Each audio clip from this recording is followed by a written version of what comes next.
ধন্যবাদ জনাইছোঁ আপোনালোকক। নিতান্ত ৰূপত যিটো ভাল লগা কথাই এজন শিক্ষক হিচাপে আৰু বিশেষকৈ হাইস্কুল শিক্ষান্ত পৰীক্ষাত শেহতীয়া দুটা বৰ্ষ 22-23 আৰু 23-24 দুটা বৰ্ষত কৃতিত্বৰে উত্তীৰ্ণ ছাত্ৰ ছাত্ৰীসকলক অভিনন্দন জনাই অনুষ্ঠানটো আয়োজন কৰা হৈছে। তেওঁলোকৰ লগত অভিভাৱকসকলো সংযুক্ত হৈছে।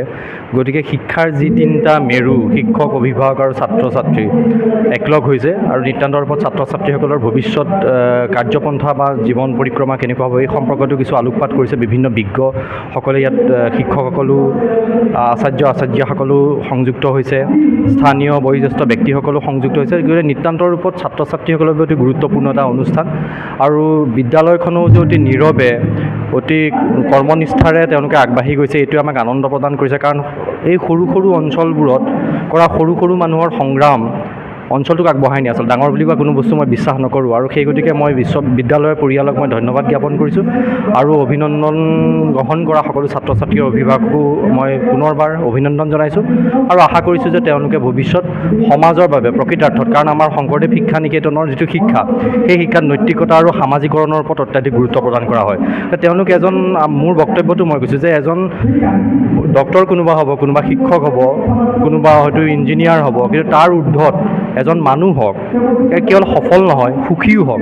এই তেনেকুৱা এটা যিটো আজিকালি যিটো NEP-টো কোৱা হৈছে নিউ এডুকেশ্যন পলিচি, যে এটা হলিষ্টিক ডেভেলপমেণ্ট, যে আমি আশা কৰিছোঁ যে তেনেকুৱা এটা হলিষ্টিক ডেভেলপমেণ্টৰ যি পাতনি, সেই পাতনি এই অনুষ্ঠানৰ পৰা তেওঁলোকৰ জীৱনত আৰম্ভ হৈছে আৰু তেওঁলোকে সামগ্ৰিকভাৱে সফল আৰু সুখী হৈ পেলাই সমাজৰ বাবে কিবা এটা কৰাৰ যি দৃঢ়তা, সেই দৃঢ়তা তেওঁলোকে প্ৰকাশ কৰিব বুলি আমি আশা ৰাখিছোঁ। আচ্ছা, সকলোকে নমস্কাৰ। আজি শংকৰদেৱ শিশু নিকেতন শক্তি আশ্ৰমত এটা সম্বৰ্ধনা অনুষ্ঠান কৰিলোঁ আমি। মই এই মেনেজমেণ্ট কমিটিৰ পৰিচালনা কমিটিৰ ফালৰ পৰা আমাৰ এই নিকেতনৰ যিখিনি যোৱাটো দুটা বৰ্ষ ধৰি যি মানে 2022-23 আৰু 2023-24 আমাৰ এই নিকেতনৰ ফালৰ পৰা মেট্ৰিকত মানে যিখিনি পৰীক্ষাৰ্থী উত্তীৰ্ণ হয় ছাত্ৰ ছাত্ৰী, সেইখিনি সম্বৰ্ধনা কৰিবৰ কাৰণে আজি অনুষ্ঠানটো কৰা হৈছে। এইটো এটা আমাৰ পৰম্পৰাগত অনুষ্ঠান। আমি প্ৰত্যেকবাৰে আমাৰ এই নিকেতনৰ ফালৰ পৰা সম্বৰ্ধনা জনোৱা হয় মেট্ৰিক শিক্ষাৰ্থীসকলক, যিখিনি উত্তীৰ্ণ হৈ যায় তেখেতসকলক। যোৱাটো মানে 22-23 বৰ্ষটো আমাৰ তদৰ্থ পৰিচালনা কমিটি হিচাপে পৰিচালনা হৈ থকাৰ কাৰণে সেই বেচটো বাদ পৰি গৈছিল। গতিকে যোৱাবাৰৰ বেচটো আৰু এইবাৰৰ মেট্ৰিক শিক্ষাৰ্থীৰ বেচটো লৈ পেলাই আমি দুইটা বেচকে আজি সম্বৰ্ধনা জনাবৰ কাৰণে এই অনুষ্ঠানটো আয়োজন কৰিছোঁ। এই শিক্ষাৰ্থীসকলক আমি এখন মানপত্ৰ, এখন গামোচাৰে সম্বৰ্ধনা জনাইছোঁ।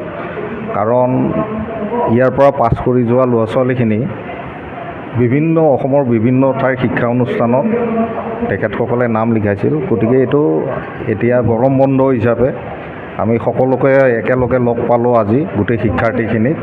গতিকে তেখেতসকলক আনি পেলাই আমি দুইটাকে বেটছকে আমি মানে সম্বৰ্ধনা জনালোঁ। আৰু ইয়াৰ মুঠ আমাৰ দুইটা বেটছ মিলাই 89জন 89জন শিক্ষাৰ্থী আছিল। তেখেতসকলক আমি সম্বৰ্ধনা দিলোঁ আৰু মুখ্য অতিথি হিচাপে তেখেতসকলক অলপ মাৰ্গদৰ্শন কৰাবৰ কাৰণে আমি বড়োলেণ্ড ইউনিভাৰ্চিটিৰ পৰা ডক্টৰ হিল্লজ্যোতি সিংহ আৰু ডক্টৰ ৰাতুল ডেকা, তেখেতসকল সহকাৰী অধ্যাপক হয় বড়োলেণ্ড ইউনিভাৰ্চিটিৰ, তেখেতসকলক আনি পেলাই শিক্ষাৰ্থীসকলৰ ভৱিষ্যতৰ তেখেতসকলে কেনেকৈ আগবাঢ়ি যাব সেই বিষয়ত তেখেতসকলে মাৰ্গদৰ্শন আগবঢ়ালে। গতিকে তেখেতসকল আমাৰ আজিৰ এই অনুষ্ঠানৰ মুখ্য অতিথি হিচাপে আছিলে।